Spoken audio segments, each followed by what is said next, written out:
Welcome to my channel. இன்றைக்கி நான் உங்களுக்கு செய்து காட்ட போகிறது வந்து ரொட்டியும் உருளைக்கிழங்கு பெட்ரோல் கறியும் எவ்வளோ சிம்பிளாக செய்யலாமன்றது.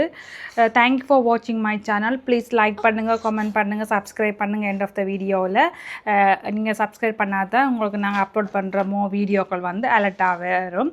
வாங்க வீடியோக்குள்ளே போகலாம். நீங்கள் இதில் பார்க்க போகிறது வந்து உருளைக்கிழங்கு பிரட்டலுக்கு கறி செய்கிறதுக்கு நான் சிம்பிளாக எடுத்தது. சிம்பிளாக இந்த நான் இன்க்ரீடியன்ட்ஸ் எடுத்துருக்கிறேன்னு காட்டுறேன். இதில் வந்து ஒனியன், சின்ன 2 பொம்பை ஒனியன் எடுத்துருக்கிறேன், கரை லீவ்ஸ் அண்ட் உள்ளி எடுத்துருக்கிறேன், மற்றது க்ரீன் சில்லி எடுத்துருக்கேன். இது வந்து உங்களோட தேவைக்கேற்ற உரைப்புக்கேற்ற மாதிரி நீங்கள் போட்டுக்கொள்ளலாம். மற்றது வந்து 2 உருளைக்கிழங்கு எடுத்துருக்கிறேன். அடுத்தது வந்து இது வந்து ரொட்டிக்கு பிளெயின் ஃப்ளவர் எடுத்துருக்கிறேன். இது வந்து இதில் வந்து ப்ரெட்டும் செய்யலாம். அதே மாதிரி இந்த ப்ரெட் செய்கிற இதுதான் இதில் வந்து ரொட்டியும் நீங்கள் செய்யலாம்.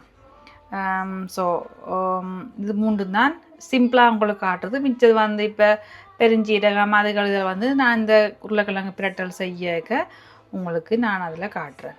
ஓகே, வாங்க எப்படி செய்கிறேன்ட்டு பார்ப்போம். நான் ஒரு 2.5 எடுக்கிறேன்.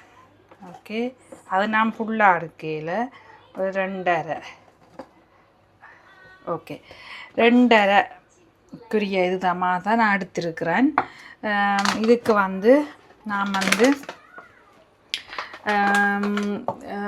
இந்த மாவுக்கு வந்து நான் தேவையான அளவு உப்பும் விட்டு வார்ம் வாட்டர் விட்டு நான் குழைக்க போகிறேன். உப்பு வந்து கணக்க போட தேவையில்லை. இப்போ கறிக்கு நீங்கள் உப்பு போடுறபடியாக கணக்க போட தேவையில்லை. தேவையான சிறிதளவு உப்பு நீங்கள் போட்டுட்டு இப்போ நீங்கள் வந்து வார்ம் வாட்டர் எடுக்கலாம். கொஞ்சம் கொஞ்சமாக விட்டு அதை நீங்கள் அதை மிக்ஸ் பண்ணணும். ஏன்னு சொன்னால் புல்லாக விட்டிங்கன்னு சொன்னால் களி மாதிரி வந்து பசை மாதிரி வந்துடும். அதால் கொஞ்சம் கொஞ்சமாக இதை வந்து நான் வந்து உங்களுக்கு இப்படி கொஞ்சம் கொஞ்சமாக தான் ஒவ்வொரு இந்த பதம் வார அளவுக்கும் நீங்கள் கொஞ்சம் கொஞ்சமாக இப்படி செய்து கொண்டு வர பதம் பெறும். அப்போ சொட்டு சொட்டு தண்ணியாக நீங்கள் விட்டு இதை குழச்சி கொண்டு வரணும். குழச்சி கொண்டு வர நல்லா இறுக்கமாக ரவுண்டாக பிடிக்கக்கூடிய மாதிரி ஒரு பன்மை வந்தோடனே அதை நீங்கள் இதை க்ளோஸ் பண்ணி நாங்கள் வந்து ஒரு 1 hour நான் விட போகிறோம்.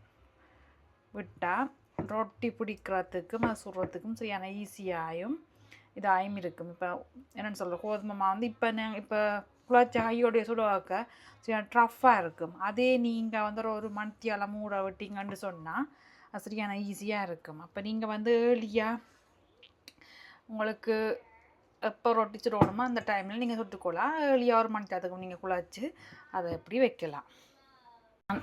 ஓகே, இது வந்து ரெடி ஆகிட்டுது. ரொட்டிமா ரெடி ஆகிட்டுது. நீங்கள் பார்க்கலாம். இப்போ இந்த உருளைக்கிழங்கு வந்து பாயில் ஆகிக்கொண்டே இருக்குது. உங்களுக்கு ஏற்ற மாதிரி நீங்கள் எடுத்து பார்க்கலாம். சாஃப்டாக வந்த உடனே ஒரு கையில் வைக்க நசிச்சு கொண்டு போகிற அளவு சாஃப்டாக வந்த உடனே நீங்கள் எடுக்கலாம். அது ஆகலும் கரைகிற மாதிரி உங்களுக்கு தேவையில்லை. ஆகலும் கரைஞ்ச அளவுக்கு தேவையில்லை. நீங்கள் ஓரளவு இப்போ ஆகலும் கரைஞ்ச மாதிரி வாரது வந்து இப்போ நாங்கள் ஏதாவது ரொட்டிகளுக்குள்ளே வச்சு செய்கிறதுக்கு மட்டன் ரோல் அப்படியானதுகளுக்கு ஓகே. ஆனால் இது வந்து கறி மாதிரி செய்கிறபடியாக கொஞ்சம் இந்த திக்கான இதாக செய்கிறபடியாக கொஞ்சம் இதை நீங்கள் கரண்டியால் எடுத்து பார்த்தீங்கன்னா இந்த சாஃப்டாக இப்போ நீங்கள் அமர்த்தவே உங்களுக்கு தெரியும். இந்த இது அமர்த்தவே உருளைக்கிழங்கு 2 போகிற மாதிரி இருக்குது. அந்த சாஃப்ட் தன்மை காணும் இந்த கறி செய்கிறதுக்கு. ஓகே, நாங்கள் இப்போ இந்த உருளைக்கிழங்கு பிரட்டல் செய்கிறதுக்கு சட்டிக்கு தேவையான அளவு ஆயில் விடுவோம். ஆயில் விட்டுட்டு இப்போ நாங்கள் வந்து எங்களுக்கு தேவையான ஆயிலை விட்டுட்டு நீ அது ஆல்ரெடி சட்டி சூடாக இருக்கிறபடியே அதை கொதிச்சுட்டு இப்போ இதுக்கு வந்து நாங்கள் இருக்கிற ஒனியன் அதுகளை போடுவோம். நான் எல்லாத்தையும் ஒன்றாயே போடுறேன். ஒனியன், கரை லீவ்ஸ் எல்லாம் சேர்ந்து ஒன்றாயே வதங்கட்டும். இதுக்கு பிறகு தான் நான் இப்போ இது வந்து நான் உங்களுக்கு காட்டின பொருட்களை ஆட் பண்ணியிருக்கிறேன்.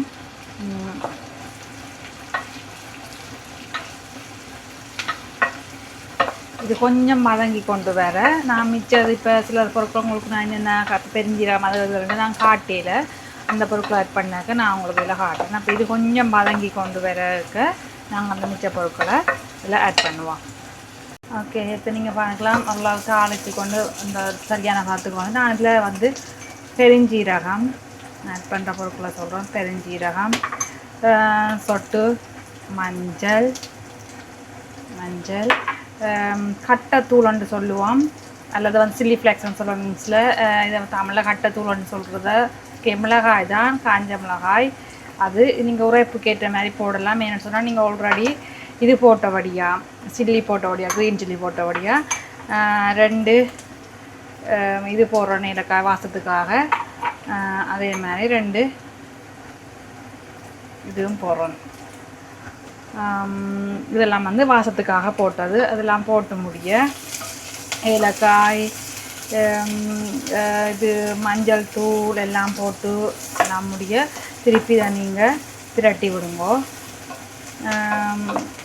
உப்பு வந்து நீங்கள் ஏற்கனவே உருளைக்கிழங்கு அவிக்க நீங்கள் போட்டபடியாக அது வந்து நீங்கள், அதாவது நான் இப்போ ஸ்ட்ரெயிட்டாக உப்பு ஆட் பண்ணல.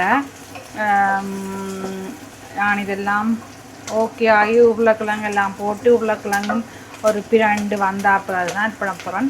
நான் இதில் உங்களுக்கு வந்து ஒரு காட்டாத பொருள் உண்டு இதில் ஆட் பண்ண போகிறேன். நீங்கள் தொடர்ந்து இந்த வீடியோ வாட்ச் பண்ணிங்கன்னு சொன்னால் நான் இன்னெண்டு காட்டுதான். நான் ஆரம்பத்தில் அந்த இன்க்ரீடியன்ஸ் காட்டையில் சில பேர் நீங்கள் அதை ஆட் பண்ணுவீங்க, சில பேர் ஆட் பண்ண மாட்டீங்க.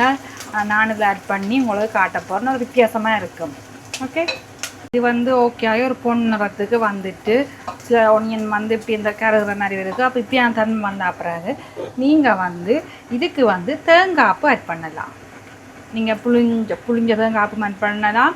நார்மலாக நாங்கள் திருப்பி எடுத்து தேங்காய்ப்பு ஆட் பண்ணலாம். சொட்டு தேங்காய்ப்பு இதை அதுக்கு ஆட் பண்ணுங்கள். அப்போ நான் அடுத்தது இந்த தேங்காய்ப்பு வந்து நான் ரொட்டிக்கு ஆட் பண்ணல. இந்த ரொட்டி மாக்குள்ள நீங்கள் ரொட்டி மாவுக்கு தாராளமாக தேங்காய்ப்பு ஆட் பண்ணலாம். நான் ரொட்டி மாவுக்கு தேங்காய்ப்பு ஆட் பண்ணல. அதுக்கு பதிலாக நான் இங்கே தேங்காய்ப்பு ஆட் பண்ணுறேன். தேங்காய்ப்பு இப்போ டூ மச்சாக இருக்கக்கூடாது, ஒரு ஆயில் தன்மையாக இருக்குமெண்டாக்காண்டி நான் 2 இதுக்கும் ஆட் பண்ணல. இங்கே வந்து தேங்காய்ப்பு ஆட் பண்ணி இதை வந்து நான் மிக்ஸ் பண்ணுறேன். ஓகே, இந்த தேங்காய்ப்பு ஆட் பண்ணினா பிறகு அது உடனே ஒரு தேங்காய்ப்பு வந்து உடனே ஒரு ஆயில் தண்ணி தானே. இதுக்கு பிறகு நான் வந்து அவிச்சு வச்சுருக்கிற உருளைக்கிழங்கு ஆட் பண்ண போகிறேன். வந்து ஆல்ரெடி அவிச்சு வச்சுருக்கிற உருளைக்கிழங்கை ஆட் பண்ண போகிறேன். ஆட் பண்ணி அதை நீங்கள் வந்து திரட்டணும். இப்போ நீங்கள் உங்களுக்கு தேவையான ஒரு சிறிதளவு உப்பு நீங்கள் ஆட் பண்ணலாம். எனக்கு இது உப்பு காணாத மாதிரி இருக்கிறபடியாக நான் சிறிதளவு உப்பு ஆட் பண்ணியிருக்கேன். நீங்கள் ஏற்கனவே பொட்டேட்டோ பாயில் பண்ணாக்க நீங்கள் வந்து உப்பு போட்டிருப்பீங்க. அதால் வந்து கணக்கை போடுறாதீங்க. டேஸ்ட் பார்த்துட்டு உங்களுக்கு வேணுமென்னு சொன்னால் நீங்கள் இன்னும் கொஞ்சம் உப்பு ஆட் பண்ணலாம். இப்போ பார்த்தீங்கன்னு சொன்னால் இந்த உருளைக்கிழங்கு பிரட்டல் கறி ரெடி ஆகிட்டுது. உங்களுக்கு ஒரு எப்போ நான் இதுக்கு இந்த தூளுமோ இந்த இதுவுமே போடல. ஆக வந்து மிளகாய், கட்டை சில்லி ஃப்ளாக்ஸும் சில்லின்னு தான் போட்டோம், க்ரீன் சில்லின்னு தான் போட்டோம். வேறு எதுவுமே நான் ஆட் பண்ணல. அடுத்தது நாங்கள் நெக்ஸ்ட் ரொட்டியே செய்கிறோம். இப்போ ஒரு மணித்தியால் நாங்கள் விட்ட ரொட்டி மாவை எடுத்து பார்ப்போம். அப்படி இருக்காண்டு நீங்கள் வர சரியான ஒரு ஸ்டஃப் தன்மை ஒன்று இருக்குது. சரியான இந்த கையிலே ஒட்டாது. உங்களுக்கு ஊற விட்டீங்கன்னா சரியான வித்தியாசம் தெரியும் உங்களுக்கு. ஸோ இதை வந்து நாங்கள் இப்போ ரொட்டி ஆக்குவோம். இப்படி நான் ஒவ்வொரு ரொட்டியெல்லாம் சுட்டெடுப்பேன். இது வந்து ஓரளவு சின்ன ரொட்டியாக தான் நான் சின்ன வட்டமாக தான் எடுத்தேன். நான் இப்படியே நீங்கள் உங்களுக்கு தேவையான அப்படியும் ஒரு 6-7 ரொட்டி அதில் எடுக்கலாம். நான் இப்போ எடுத்த வட்டத்தின்படி பார்த்தீங்கன்னா சின்ன சின்ன ரொட்டியாக 6-7 ரொட்டி நீங்கள் சுட்டெடுக்கலாம். இப்போ வாங்க எல்லா ரொட்டியிலையும் சுட்டெடுப்போம். ரொட்டியும் உருளைக்கிழங்கு பிரட்டல் கறியும் ரெடி. உருளைக்கிழங்கு பிரட்டல் கறின்றதை விட இது ஒரு கறின்னு சொல்லலாம். அது ஒரு உருளைக்கிழங்கு பிரட்டல்னு சொல்லலாம்.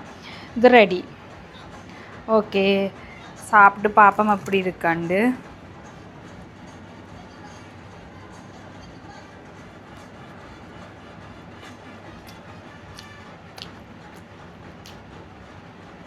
உண்மையிலே டேஸ்ட்டாக இருக்குது. அந்த தேங்காய்ப்பு போட்டது, தேங்காய்ப்பு அந்த வெங்காயங்கள் அதோட அந்த இது செய்து பிறகு ஒரு வித்தியாசமான டேஸ்ட் ஒன்று இருக்குது. நீங்கள் செய்து பாருங்க.